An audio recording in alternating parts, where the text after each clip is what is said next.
How much of a difference can half an inch really make? In the world of autocross, it can be the difference between winning a national championship or just being another competitor. And when it comes to what's allowed in the class, half an inch could be the difference between being in a class you can be competitive in and getting stuck in one where you might as well push the car around the course. This is Cars and Cones. Let's get class legal.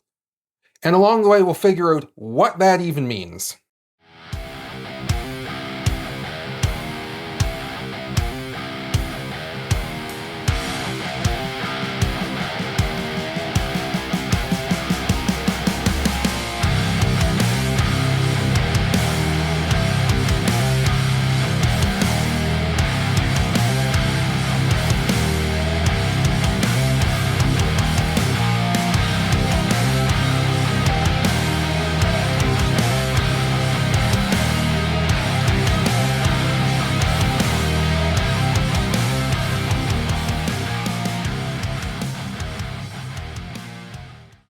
Autocross is considered by many to be the pinnacle of grassroots motorsports. With a low cost of entry by design, minimal space requirements, and overall approachability, it attracts people from any background imaginable. From novice drivers to seasoned veterans, weekend hobbyist to literal touring car champion, basic commuter car to purpose-built open-wheel race car, the who and the what you may see at a given event is almost limitless. But this almost limitless potential, if left unchecked, would very quickly make the sport untouchable to all but the most elite. This is where the classing system comes in. Autocross is broken into classes based on modification level, and then those classes are further split into subclasses based on potential vehicle performance. These classes are set up in steps, from basically stock to purpose-built. In order from the fewest allowed mods, they are street, street touring, street prepared, street modified, prepared, and modified. These base classes, as well as a few somewhat more selective niche classes, such as CAM, which is a class specific to American muscle cars, make up the basic classing system for autocross.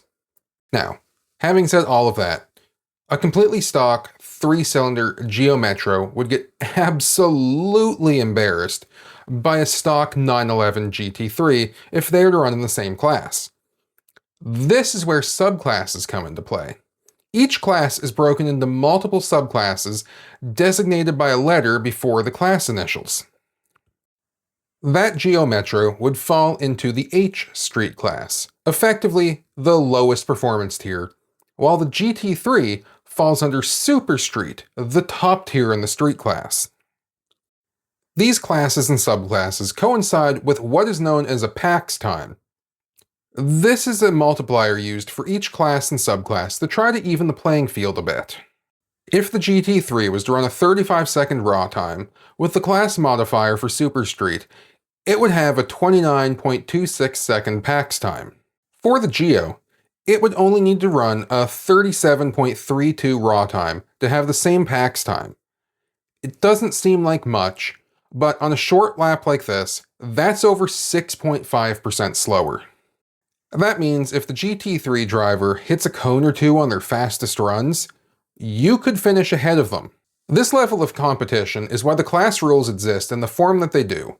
Unlike most rule sets, autocross rules are written in a way that if it isn't explicitly stated to be allowed in the class, then it isn't allowed. Exploiting gray areas is common in many top-tier race series, and it becomes a very easy way to end up with classes that are nothing more than racing with your wallet. The SCCA tried to avoid this as much as possible, while also trying to not deter people at the local level events just trying to come out and try the sport for the first time. Event organizers using these rules are generally very no-nonsense when it comes to enforcing them. However, the rulebook is written in such a way that at a local level, they are allowed to make exceptions for someone coming in as a first-timer. One of the main goals of the SCCA is to help grow the sport at all levels.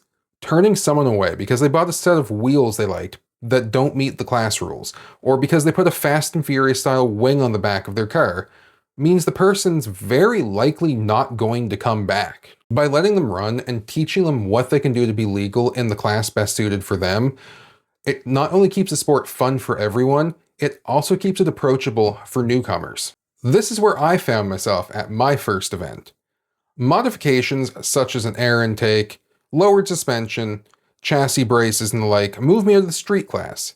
Street touring would be a good fit for what I had done to my car over the years, but in the class I would be in, E-Street touring, I had two issues.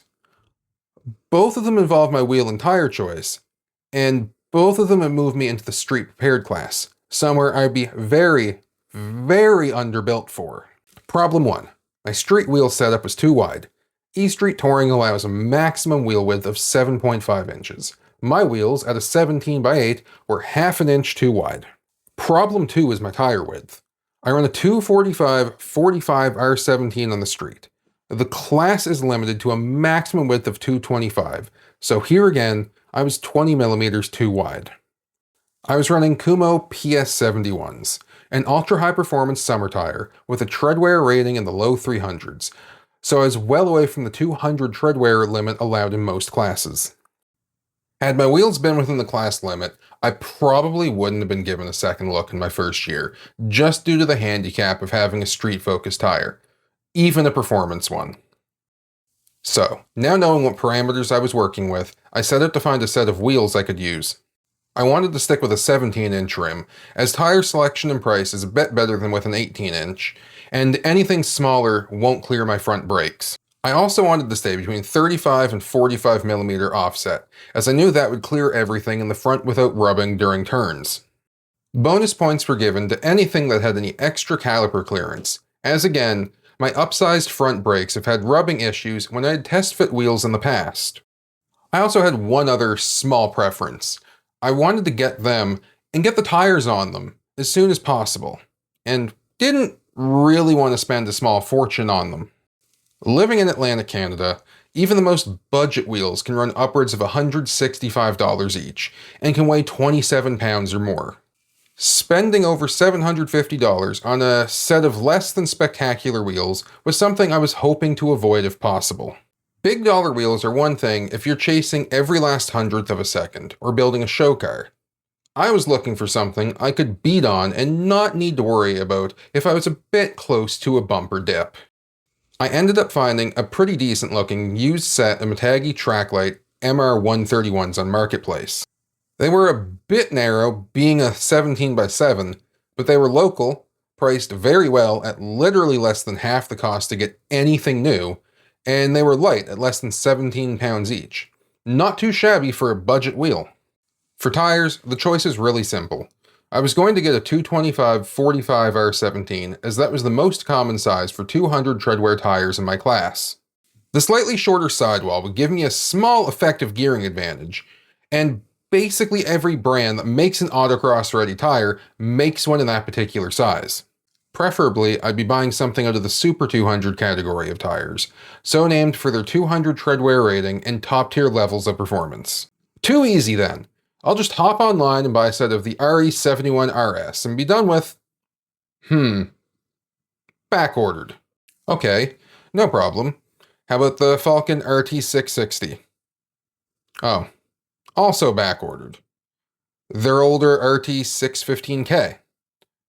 Oh, one store has them. Oh, wait. They only have one left.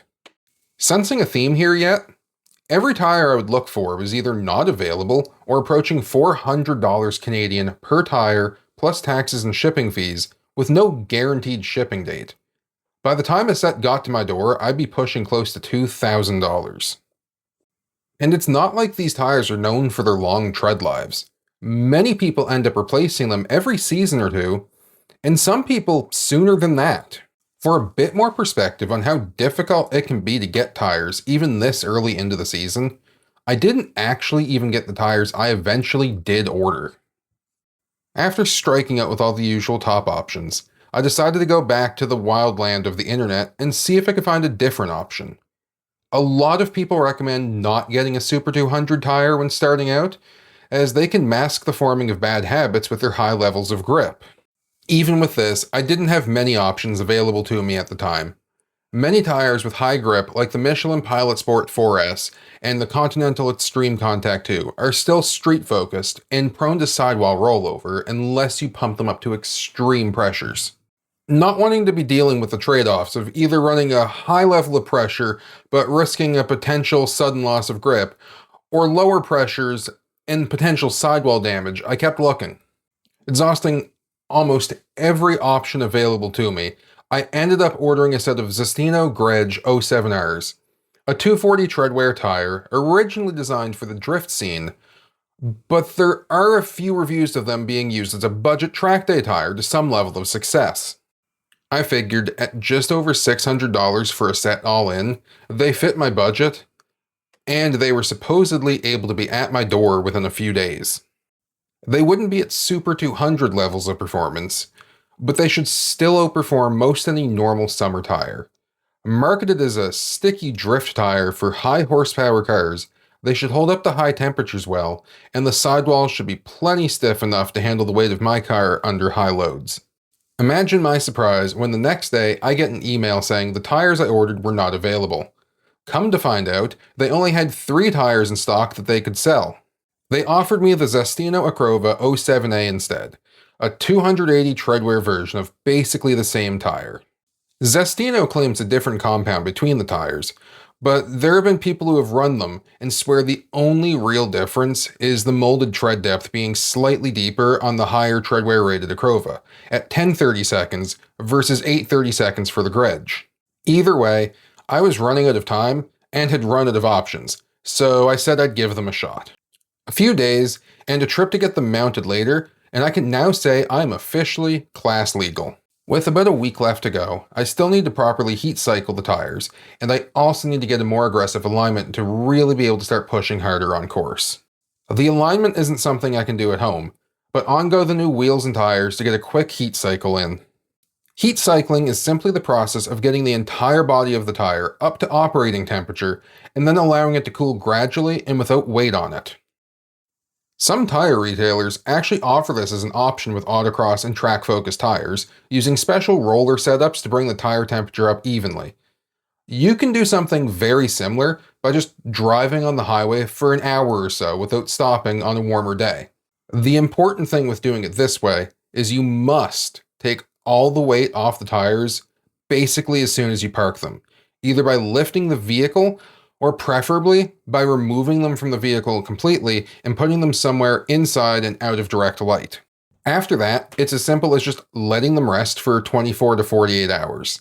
This allows the rubber molecules that were broken apart from driving to cool and reform into stronger bonds. These new bonds improve tire life, help to improve consistency, and can have an impact on overall heat resistance.